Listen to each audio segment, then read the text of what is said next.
So in today's reading today, in 2 Samuel 7 and 8, we're kind of picking up on the themes of yesterday, this whole idea of sort of like establishing Jerusalem as like this centre of God's presence.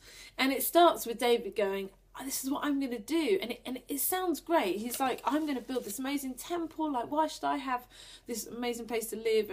And God would just live in a tent. So this is what I'm going to do. And initially that sounds great, but God comes back to him and says, no, you're not. But what I love about it is that even as God says to him, no, you're not, what he then comes back is, so David says, I want to build a house for you. God says, no, I want to build a house for you. He said, and this word house there's lots of different meanings, and we would recognise some of them. So we would talk about that our royal family, they're from the House of Windsor, and that's about a dynasty that goes on. And David was talking about building a house, a place, a temple for God. So he's saying, I'm going to build a house for you. God's saying, no, I'm going to build a house for you. And again, it just comes back to, there's a kindness to God in that, and there's all sorts of things. There's this amazing promise that he's saying to David, I'm committing myself to you and to your family, and it's not always going to go right. He sort of talks about, when your son does wrong, I'm going to punish him. So it's not always going to go right, but I'm making this covenant to you. And what David understood was that any covenant that was made to him was not just for his own benefit, but was for the benefit of God's people. And so his response to that is to say thank you to God.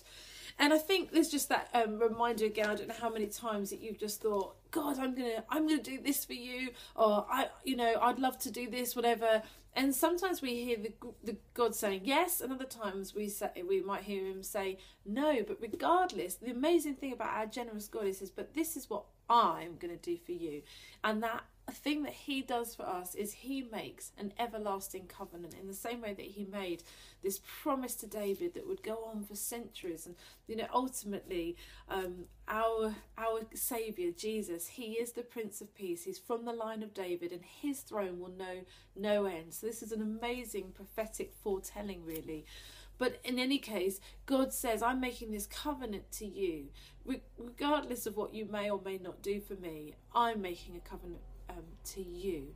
As my people, I commit myself to you, and I make a promise of myself to you that will not waver depending on your behaviour and depending on what goes right and what goes wrong. I commit myself to you. So that's it for today, that thought, and I'll see you again tomorrow. Bless you. Bye.